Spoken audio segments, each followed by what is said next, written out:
Welcome to the Daily Brief, where I'll go over the highlights in the market for Friday, October 7th, and then see how things look for Monday, October 10th. And it was a pretty negative day. The market did not like the employment situation report, and I'll go through that. And this scenario that maybe the Fed will get a little more love going on, that seems to be not happening, at least for right now, until the next time the market decides to try to run forward with this scenario. So let's go back and look at the highlights. Right at the open, we had a big gap lower. We gapped below S1 at 37.23 and S2 at 37.02. So we ended up giving up the 3,700 level. As the day went on, prices moved a lot of sideways with a down bias to it. And they ended up kept going lower and lower and lower until we finally reached S3 at 36.43. And then they even fell below that. Well, going into the close, there was a little bit of buying, maybe some short covering on some things. And we were able to rebound back up to S3. So we ended up being down 2.8% on above average volume. The technicals have gone back to pretty much full on negative. They were negative before. They never did turn positive, but there were some scenarios. There were some things that we were looking at that we might be able to hold on to if we saw follow through with price. Well, that didn't happen. So those scenarios are pretty much off to the side for right now because the big talk is inflation and interest rates. And we have CPI coming out this week, and that'll be a very interesting day for sure. So, what are some comments? The report, the employment situation report, it was stronger than expected, pretty much just in the headline number. But that was enough to send the market really skirting. The rise in interest rates that we saw on Friday, and with the dollar advancing, that's still continuing to pressure stocks.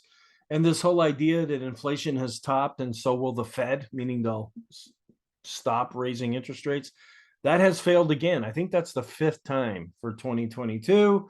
And in spite of the declines, though, the S&P was up 1.5% for the week.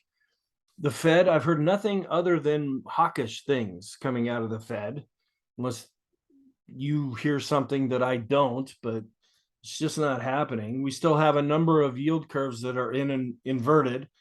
Sentiment with the down day is now drifting back over to extreme. And we had the employment situation report, which I'll talk about in the next slide. We did have wholesale inventories, which were up 1.3%. That could be a little concerning because that means things are sitting on company shelves, not going out and being sold. Where the last time we got this, we were up 0.6%. So that could suggest some economic weakness. Our trend, it's negative and starting to get stronger. It hasn't quite crossed above the moving average again, but it was already negative. With the up days, it was starting to weaken. Now it's turning back up with the strong down day on Thursdays and Fridays, the down days.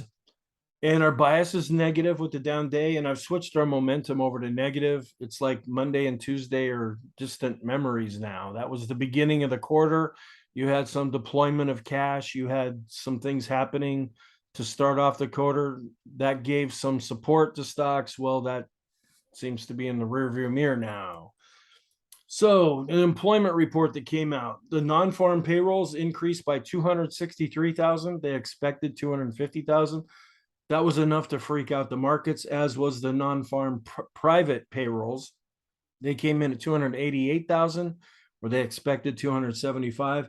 And that's pretty much it as far as the report that was way out of line, because the average hourly earnings, they increased, but it was as expected at 0.3%. Unemployment rate, which a lot of folks don't really pay attention to this because there's so much manipulation. It actually fell to 3.5%, but that makes for a good media headline where it had been at 3.7. The average work week, it was 34 and a half hours. Boy, that'd be my dream, just working 34 and a half hours. All right, that came in as expected. So what's our outlook then? The technicals are back to pretty much full-blown negative. We're showing a couple of oversold indications, and even on a one-day basis, we might have overdone it a little bit with Friday's decline. but we might still have some more room to run. There's still that 200-week moving average below where we're at right now. If that gives way, things could get pretty nasty.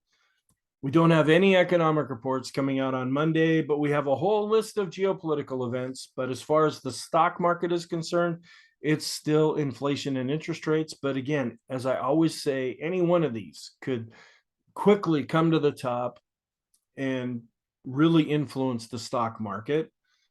Our scenarios, we have to go with the down scenario right now because we're negative, and even though we're showing some oversold indications, we might still go down, especially if more support is broken. Can't really go with the up scenario right now because nothing is really positive.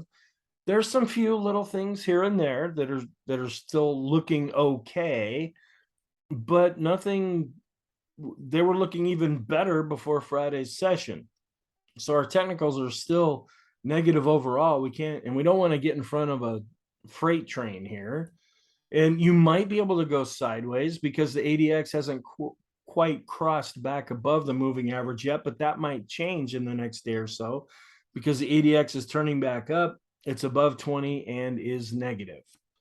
So our conclusion then is not hard to make on this one. The S&P is negative, short-term negative, and could become oversold if we continue to fall.